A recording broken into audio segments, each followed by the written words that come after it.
Hi, this is Dr. Jenny Huey from Instructional Design Innovations, and this is the second video clip in our series about flipping the classroom. The first clip was a short overview of flipping and a definition of flipping, and now we're going to talk about how to get started, what to do to flip the classroom. There are three main issues when you think about flipping the classroom. The first one is access. How will the students, and that could be any type of students, be it children in K-12 environment all the way to adult learners, how are they going to access your content? The second is how are you going to create the content? What's it going to include? And what are the pieces of creating the content? And then finally, how are you going to organize it? Where are you going to house this? If you're talking about video, it's usually very large files. And so how, in an easy way, can you organize the content so that your students can access it? The first one is obviously something that is continually being dealt with, that if all the students don't have the same technology and if that's not available through the learning institution, then how can a teacher make sure that the students are able to access the content? I think the first thing to keep in mind is don't assume. Find out what technology your students already have. What kind of cell phones do they have? What kind of computers do they have at home? What possible technology tools are available in the learning environment? And then once you find that out, and I think you may be surprised from many educators that I've talked to, once they don't assume that this is an issue. When they really find out what technology their students have, then they find that it's much easier to manage and fill in the gaps. So once you find out what students don't have access, don't have internet access, and don't have the tools to access the lesson, the next thing is to fill in those gaps. And I think that's starts by looking at what is available in your building. Are there devices, laptops, iPod touches, tablet type devices? What is available for students to possibly check out?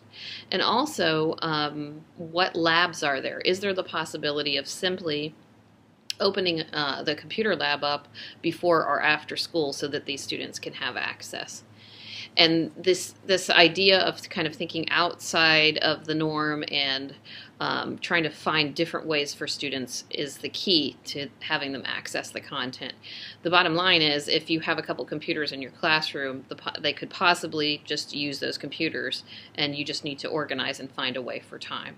I realize that this is a huge hurdle to jump, but I think if you first start with the number one and don't assume and find out where your students really are, it will get you moving towards flipping the classroom. The second is in terms of creating the content itself. First of all, let go of perfectionism. Probably the most famous example and the person who started the idea of flipping was the Khan Academy. And if you take a look at that website and see his videos, they're not perfectly filmed and edited, and there aren't a ton of graphics or anything. It's just simply him teaching, and it's been extremely effective. So I think, first of all, let go of perfectionism. Second, look for free or cheap screencast software. And that's something similar to what I'm using right now. I happen to be using Camtasia, but software that enables you to talk while your screen is captured so that you can share and make videos right on your desktop. And then the next thing is focus. The lesson has got to be on the essential nuggets of this content and exactly what students need to know and be able to do. This will enable you to make shorter videos, which you'll see is essential. Because if your video is going to be more than 6 minutes or you don't include visuals, then don't even bother.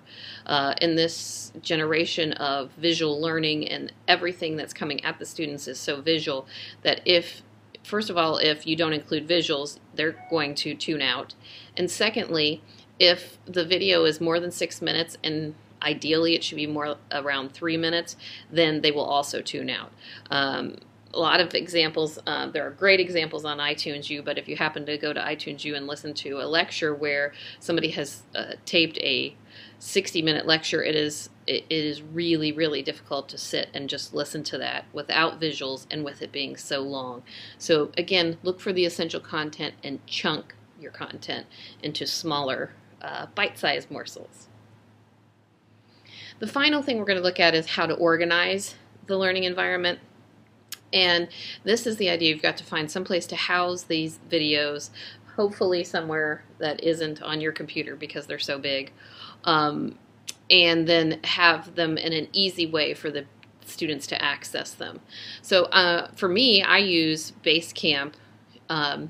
It's something that I have to pay for. I think it's $25 a month, but I use it as my online way to organize content. First of all, because I work with adult learners, and I think it's something that's very easy for people to understand and navigate. But there are free things out there. I think start looking at the social media that's out there. You can create a Facebook presence that is in a somewhat safe environment that you invite learners and limit who can access that page. Again, same thing with YouTube. Looking at the possibility of using YouTube. There's a newer site out there called Schoology, which is an online learning environment, and at least at the beginning it is free, and I've just started using it, but that is something that I would really highly recommend that you take a look at, because again, it's something that's easy to navigate and easy for you, the teacher, to upload all of your information. And of course, there are many ways that you can create your own blog or website, and looking at Google tools, looking at many, if you just do a Google search on creating a free blog or creating a free website, there's a lot of support out there. So that is what I would suggest when you think of how to organize your flipped classroom.